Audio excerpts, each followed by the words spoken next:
is the time.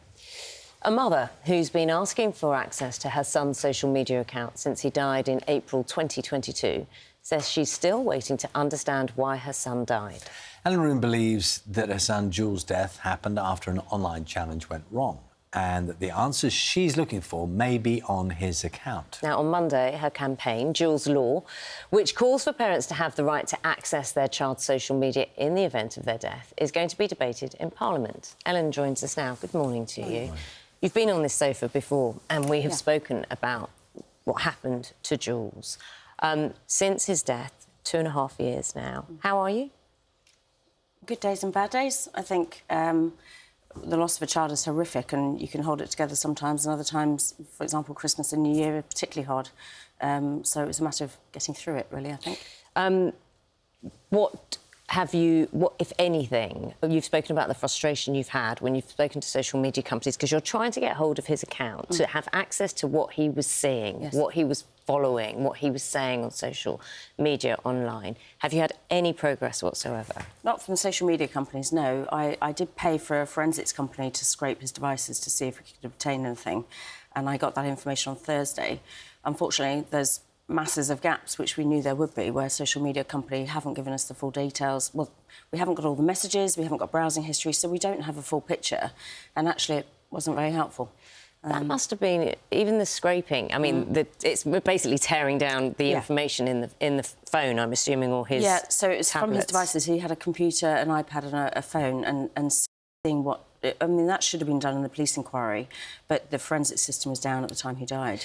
How did you prepare for what you may have seen? I don't think you can prepare. It's funny because I've done an awful lot of interviews and I don't really get nervous because I'm not going to forget the subject.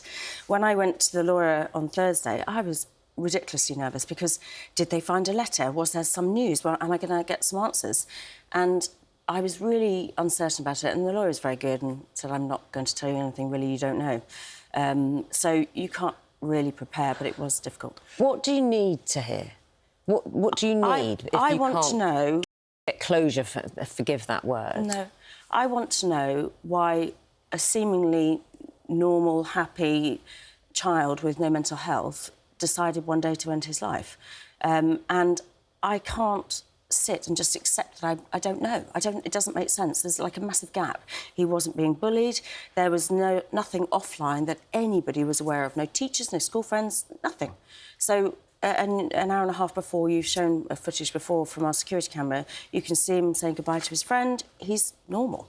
So what happened in that hour and a half? And that's what I want to piece together. I mean, what you say there, for any parent, friend who's lost someone, makes complete sense. You want answers. Yeah. Well, can you explain to people the full stop you've come to and what those social media companies have told you about the information they held? Because as I understand it, the routine is that material is gone. It's not that some of these organisations say it doesn't exist anymore. It's not that they're holding back on it, just not there. I haven't had that definitely confirmed. TikTok, when I had a Zoom meeting with TikTok, said to me, the data may not be there. And I said, what do you mean it may not be there? And they said, we might have deleted it. I said, well, have you deleted it or haven't you? Because an organisation your size will know whether or not you've deleted it. And I've never had that definite answer. I think one of the comments to you was that maybe it's been removed. I have an insider from TikTok who says there's a different department in TikTok, which they do have access to it with a special password. I don't know what to believe. I just don't know whether one of the statements, and I think it's important that, you know, we say what they have said to us, no doubt to you as well. So this was in May 2024. They said TikTok does not... This is slightly about the issue rather than the specific circumstance. They say TikTok does not allow videos showing or promoting dangerous activity or challenges. We proactively find 99% of content removed for breaking these rules before it's reported to us. Compared to other platforms, TikTok has some of the strictest policies and strongest enforcement. As a bereaved parent and part of the Bereaved Families for Online Safety group, I would disagree with that. But, you know, there's a lot of companies working for change, but I think an awful lot of people know there is harmful material on social media. And to be clear about what it is you're seeking, in an ideal situation, and I suppose this is possibly, you know, you will carry on your quest, obviously, but this is for people maybe who lie ahead, who might face similar issues. Is it that you want parents to have access... If their child dies in circumstances that are not understood, it might be something to do with content they've seen, is it that you want a legal right to access that material that supersedes any of the privacy issues that the social media companies say they maintain? Correct. So when I started my petition, I just said, well, all parents should have the right to see the data whenever, whether they're alive or deceased.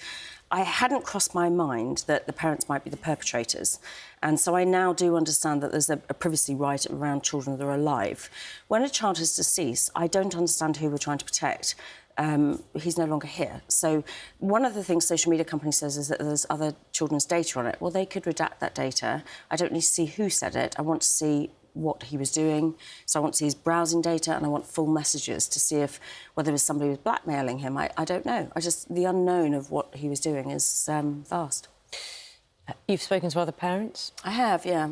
On Monday, you go to Parliament. What kind of reaction have you had? What are you expecting? So when I set up the petition, it finished in May early because of the general election, the data bill hadn't been released, and that came out later in the King's speech, which is great, and it will help newly bereaved families going forward. There's two gaps with that, really. There's one gap is that in my case, neither the coroner nor the police requested that information from social media. So the data bill is great because the coroner will have the right to demand that information. But how do we tighten that to make sure that it is definitely requested? Otherwise, you're going to have families in my situation where they do the same thing, the bill's there, but nobody requests it. So to be clear, they weren't entitled to ask for that information? No, well, I do know some other families that have had the information without the data bill being in place. So nobody asked social media to preserve the data, and nobody asked them to release it. So if I understood that correctly, and I know this is something you know very well, are you saying that currently, under the new bill, coroner would be able to require social media company to provide the information to law enforcement? Once the data bill has been launched and finalised, but I think it just needs to be strengthened to make sure that is definitely done, that process. How do we make sure? And is that sufficient? Well, no, going forward, that helps future bereaved families, but what about people like myself and other families I know? Retrospectively, I can't get that data without having to go to the High Court at a cost of £86,000 to redo his inquest, and that's the only way so that the coroner can use that power to demand the information. But that opens up a whole load of challenges. It's a fresh inquest, so all the children that were interviewed during Jules's inquest, first of all, would have to be interviewed again. I don't want to put all the children through that. You still see them, don't you? I do, his friends? yeah. And I saw one of his best friends on Thursday to ask some questions around the forensics. And from the scraping of the phone? Yeah, and and they struggle. There's an awful lot of them that struggle. They don't understand. They're just like, where's our friend gone?